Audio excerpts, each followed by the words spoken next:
So hey guys, welcome to Hungarian grand prix. आप मेरे सामने जो है स्क्रीन पे जो है वो फार्मूला वन के वीकेंड के टाइमिंग्स देख सकते हैं।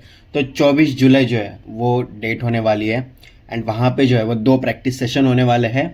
25 जुलाई को प्रैक्टिस 3 एंड क्वालिफाइंग होने वाला है एंड रेस जो है वो 26 जुलाई को होने वाली है शाम को 6:30 बजे। आपको टाइमिंग्स याद नहीं करने हैं, बस बोलना है हे गूगल एंड देन जो है आपका जो है ऑटोमेटिक जो है वो आप बोल देना कि भाई टाइमिंग लगा दो हंगेरियन ग्रांड प्री का, तो वो लगा देगा एंड आने वाली सारे रेसेस का भी लगा देगा। एंड आप जितने भी सारी स्ट्रीमिंग है वो fan code F1 TV and कुछ कुछ स्ट्रीमिंग आप यूट्यूब चैनल एंड थोड़े बहुत आप टेलीग्राम पे थोड़े से इलीगल वीपीएन लगा के देख सकते हैं। फिर आप अभी मेरे सामने जो है वो सर्किट देख सकते हैं। काफ़ी सा एकदम छोटू सा क्यूट सा सर्किट है एंड इसको थोड़ा डिग्री में रोटेट किया जाए, लाइक अराउंड 90 डिग्री में रोटेट किया जाए तो ये एक थोड़ा सा पिस्टन कप जो लाइटनिंग मैक्वीन का होता था पिस्टन कप, उसके ऐसा थोड़ा ट्रैक लग रहा है। एंड अभी हम बात करते हैं कुछ टेक्निकल डिटेल्स की। ये जो सर्किट है वो सर्किट का नेम है हंगेरोरिंग, ऐसा कुछ तो सर्किट का नाम है, काफ़ी अलग सा नाम है। फिर लोकेशन जो है वो Budapest Hungary. First grand pre जो है वो 1986 में हुआ था।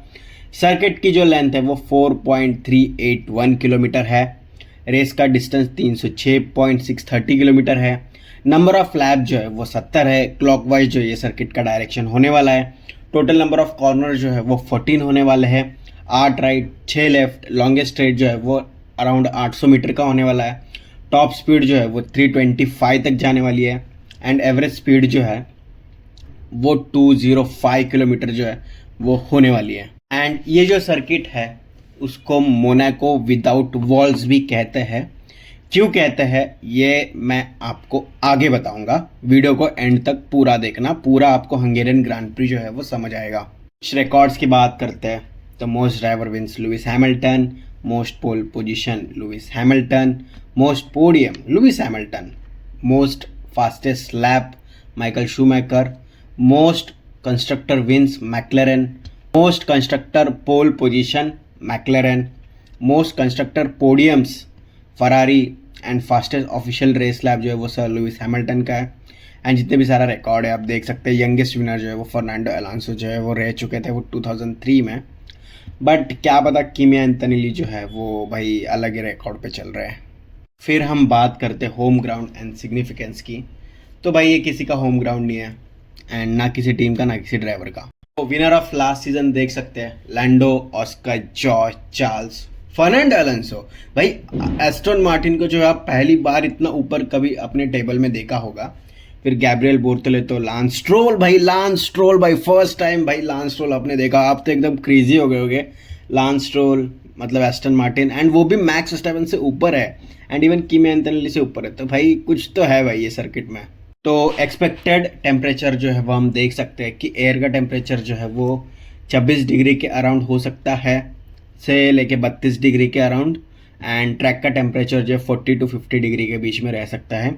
रेन की पॉसिबिलिटी 0-0 है on practice and qualifying, but race के दिन जो है वो 40% जो है वो रेन के चांसेस है, बट हमें पता नहीं, वो तो भाई कभी भी बदल सकता है जो वेदर है वो। फिर जो है वो हम सबसे इम्पोर्टेंट टर्न की बात करते हैं तो टर्न 1, टर्न 4, टर्न 6 से 7, 11, 13, 14 and right hand hair pin, फिर फास्ट बाइंड, अपहिल राइट, ये अलग अलग जो कॉर्नर के टाइप्स है एंड फेमस के वो उनके सामने आप देख सकते हैं। तो आगे हम बात करते हैं टायर कंपाउंड्स की।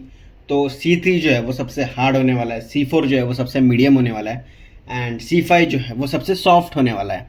तो आपने एक चीज़ नोटिस की होगी भाई, ये तो परमानेंट रेस ट्रैक है। अगर मैंने ऊपर नहीं बताया तो मैं आपको बता देता हूँ कि ये तो परमानेंट रेस ट्रैक है, बट यहाँ पे टायर जो है वो स्ट्रीट सर्किट वाले क्यों यूज़ हो रहे हैं। आ रहा है ना आपके मन में भी डाउट आ रहा है ना, तो ये आपको मैं बताता हूँ थोड़ी देर बाद, रुकिए।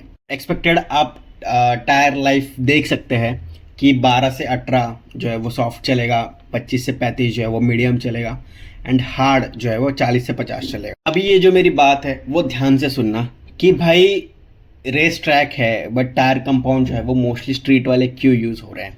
तो आपने देखा कि सर्किट जो है वो काफ़ी छोटा है, 70 लैप्स है, सोचो 70 लैप्स है, सर्किट छोटा है, नंबर ऑफ टर्न्स ज़्यादा है। इसका मतलब ये होने वाला है कि डाउन फोर्स सेटअप जो है वो अच्छा होने की नीड है, एंड गाड़ियाँ जो है वो बार बार जो है वो रुकने वाली है। तो इसका मतलब ये है कि जो टायर जो है वो ऑप्टिमम गर्म नहीं होंगे। इसका मतलब क्या है, और समझो कि बार बार जो है वो गाड़ियों को ब्रेक्स मारने पड़ेंगे, तो टायर जो है वो उस लेवल के गर्म नहीं होंगे जिस लेवल के एक रेस ट्रैक पे होते हैं। तो इसके वजह से जो है वो हमें ग्रिप के इशू मिल सकती है। तो इसके वजह से जो है हमें जो है वो टायर कंपाउंड जो है वो थोड़े स्ट्रीट साइड वाले यूज़ करने हैं, एंड डाउन फोर्स भी जो है वो हमें थोड़ा सा चाहिए भाई, क्योंकि ब्रेक्स लगेंगे। एंड आपको पता है कि गाड़ी जो है एक तो डाउन फोर्स से रुकेगी या तो ब्रेक से रुकेगी, तो कभी कभी हमें डाउन फोर्स भी अच्छा खासा लगेगा। And I don't know, like यही रीज़न है। फिर expected effect of temperature on tyre, तो ओवर हीटिंग के चांसेस है। क्यों? Because track temperature I don't know, like 50 भी जा सकता है, 55 भी जा सकता है, depend on that day. Thermal degradation हो सकता है हाई की तरफ, ओवरऑल टायर वियर हो सकता है, ग्रेनिंग रिस्क बहुत ज़्यादा हो सकती है, ब्लिस्टरिंग भी मीडियम पे साइड पे है। फिर बाकी आप जितने भी सारी चीज़ें वो देख सकते हैं। एंड ये सर्किट में जो है वो रियर टायर से ज़्यादा फ्रंट टायर्स को जो है वो स्पेशली फ्रंट लेफ्ट को ज़्यादा दिक्कत आने वाली है, बिकॉज इस ट्रैक में इतना एलिवेशन नहीं है जितना पिछले वाले सर्किट में था। एंड उसके वजह से जो है वो फ्रंट लेफ्ट टायर जो है वो थोड़ा ज़्यादा घिसने के चांसेस है, एक्सीडेंट होने के चांसेस है, लॉकअप के चांसेस है। अब बात करते हैं पिट स्ट्रैटेजी की, तो भाई ये तो कॉमन ही है भाई। एक तो मीडियम से स्टार्ट करके हार्ड पे जाएंगे, हार्ड से स्टार्ट करके मीडियम में आएंगे, या फिर सॉफ्ट मीडियम हार्ड, ये depend on the race day होता है। ये मतलब पहले से प्रेडिक्ट करना मतलब बेवकूफ़ी है, बट स्टिल अभी मेरी ऑडियंस इतनी है नहीं, तो मैं बताता हूँ। वरना जब एक अमाउंट ऑफ ऑडियंस हो जाएगी तो मैं एक ऑलरेडी बता दूंगा कि पिट स्ट्रैटेजी जो है वो पहले डिसाइड नहीं होती, वो ऑन द रेस डे होती है, depending on the temperature, weather, सब। तो इसके बाद आप देख सकते हैं कि कौन से जो पार्ट्स हैं उनके ऊपर सबसे ज़्यादा स्ट्रेस आने वाला है। तो ऑलमोस्ट सब के ऊपर जो है वो स्ट्रेस आने वाला है। वैसे तो हर बार आता है, बट ऐसे ही बता रहा हूँ कि इस रेस में भी आने वाला है।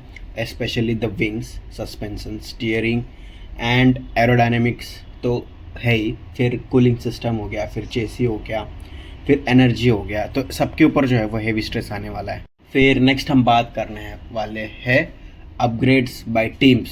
तो एज आई सेड कि डाउन फोर्स अच्छा होना चाहिए, बिकॉज टर्न्स है, छोटे छोटे डिस्टेंस पे टर्न्स है, पूरा का पूरा ब्रेकिंग सिस्टम ब्रेक्स पे नहीं डाल सकते। एरोडायनेमिक्स का डाउन फोर्स की वजह से भी जो है वो अच्छा होना चाहिए, मतलब डाउन फोर्स अच्छा होना चाहिए। तो जो मैक्लारेन है वो डाउन फोर्स पे काम कर सकती है, ये सब जो है वो एक्सपेक्टेड है कॉर्नरिंग पे, बिकॉज वही जो है वो काम आएगा। फिर एस्टन मार्टिन जो है वो ग्रिप पे काम करेगी, क्योंकि ग्रिप, मैकेनिकल ग्रिप, या तो देखो टायर जब गर्म होगा तब मिलेगा, या तो डाउन फोर्स जब अच्छा होगा तो टायर के ऊपर लोड आएगा तो उसके वजह से अच्छा होगा। तो यही दो चीज़ पे जो है वो टीम्स बेसिकली काम करने वाली है। रेसिंग बुल्स जो है वो भी देख सकते हैं इम्प्रूव डाउन फोर्स। फिर फरारी जो है वो better low speed performance and tyre management, उनका तो पूरा स्ट्रैटेजी मैनेजमेंट। फिर मर्सिडीज जो है फोकस ऑन एक्सट्रैक्टिंग परफॉर्म, भाई मर्सिडीज़ का तो क्या ही, वो तो टॉप क्वालिटी गाड़ी है। फिर रेड बुल रेसिंग जो है वो improve balance and traction in slow speed, मतलब आप देख सकते हैं कि मोस्टली जो है वो एरोडायनेमिक्स एंड ब्रेकिंग के ऊपर जो है वो ज़्यादा फोकस करने वाले हैं। फिर नेक्स्ट आप देख सकते हैं कि number of harvest and deployment zone, तो जहाँ पे सबसे ज़्यादा हार्वेस्ट होगा वहाँ पे सबसे कम डिप्लॉयमेंट होगा।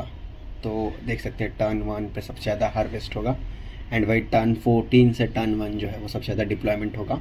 तो ये चार्ट से वो आप देख सकते हैं। तो प्रेडिक्शंस के ऊपर मैं बात करूँ तो मुझे ऐसा लगता है कि फरारी के P1 आने के चांसेस जो है वो ज़्यादा है कंपेयर टू अदर्स। मर्सिडीज जो है वो हमेशा स्ट्रेट में जो है वो पावरफुल होती है, बट यहाँ पे स्ट्रेट रेसिंग से ज़्यादा कॉर्नरिंग्स होने वाली है। एंड मर्सिडीज़ का कॉर्नरिंग आई थिंक थोड़ा सा हल्का है। किमी जो है वो ऑफ ट्रैक बार बार ज़्यादा जाते रहते हैं।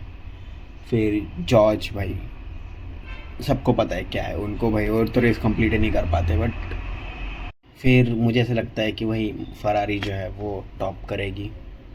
बिकॉज लुइस एंड चार्ल्स की गाड़ी अच्छी है। फिर सेकंड जो है या तो रेडबुल आएगी या फिर मर्सिडीज आएगी। थर्ड जो है वो मैक्लेरन के चांसेस है। आई डोंट नो, देखते हैं क्या होता है। बट मैक्लेरन, बहुत सारे ऐसे जो दूसरे लोग हैं उन्होंने कहा था कि मैक्लेरन आएगी टॉप, बट मुझे ऐसा लगता है कि फरारी की ज़्यादा चांसेस है कंपेयर टू मैक्लेरन। बाकी पता नहीं, लैंडो नॉरिस कुछ अपना कुछ अलग ड्राइविंग स्किल्स दिखा दे, मैक्लेरन की गाड़ी कुछ अलग हो जाए तो बात अलग है। बट फ़िलहाल के कंडीशन के हिसाब से जो है वो फरारी ही मुझे लग रही है, बिकॉज उनकी ओवरऑल गाड़ी जो है वो अच्छी हो रही है। स्ट्रेट में they are not powerful, but यहाँ पे स्ट्रेट चेक नहीं होने वाला है।